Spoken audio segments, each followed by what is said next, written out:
Buonasera e bentrovati all'edizione del nostro telegiornale I fatti del Friuli occidentale in primo piano.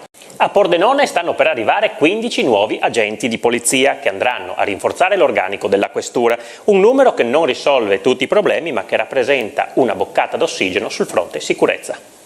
Raffaele Padrone, vice segretario nazionale dell'UGL FSP Polizia, 15 nuovi agenti per la questura di Pordenone, insomma una conquista per questa città. Sì, una conquista per questa città, ma una conquista anche per l'intera provincia e anche direi per Udine, dove arriveranno 20 nuovi agenti. Pordenone ne riceverà 15, 10 sono colleghi che sono usciti anni da Pordenone, quindi da anni che aspettano di ritornarci, e 5 sono nuovi agenti di nuova nomina che hanno giurato giovedì scorso.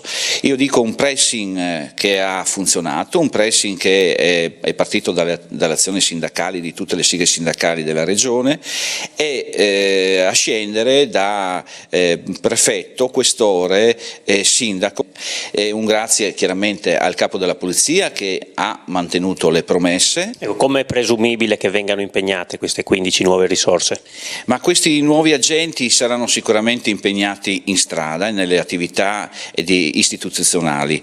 Il problema è che questo numero non è che va a risolvere i 100 e passa uomini che in 10 anni hanno lasciato il servizio nella città di Pordenone per limiti d'età. Il problema è che questi colleghi potranno chiaramente andare a sostituire gli attuali agenti che sono in strada, che hanno chiesto di essere spostati dalla strada, e quindi io dico magari vedremo delle persone con l'aspetto più giovanile e sicuramente persone con i capelli meno bianchi dei miei. Ecco, anche più macchine in giro, più volanti? Ma quelli sono servizi che vengono fatti magari saltuariamente. Le macchine importanti che siano adesso per ogni turno siano 2 a garantire la sicurezza in città.